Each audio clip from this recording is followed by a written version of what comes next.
Of the individuals that sort of disappeared for a long time, but then recently came back for an interview or two that fans still talk about. You worked in the AWA as Mr. Magnificent Kevin Kelly, and then Nails in the WWF. What was that experience like, and can you compare the two experiences? Because he had a very different character in the AWA. Well, I had him. I had him his very first match in the AWA.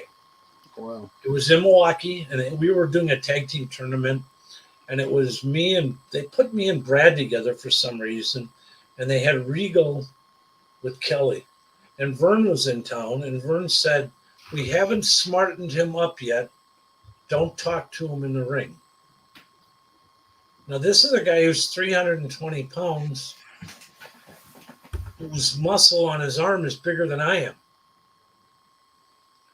And the first thing, the Regal went to run my head into his knee while he was on the apron, and he brought his knee up to meet my head, and he almost knocked me out. Well, I wasn't going to be quiet anymore because I'm not going to get hurt. And he was fine, but I don't remember working him other than that one time. And like I said, he hadn't even been smartened up yet. So I don't have much to say about him other than Vern said to me after the match, he says, "You weren't talking to him, were you?" And I looked at him and I didn't lie. I said, "I did not say one word to him." And as I turned away, I said 1,000 words to him because I was not going to get hurt. I mean, that was the one thing, the guys I worked with, the first thing Ray Stevens taught me, he says, "I give you my body. It's a fine piece of bone china. You give me your body. It's a fine piece of bone china. Give it back in the same condition you gave it to." And that was changing as the business, as I got farther into the business.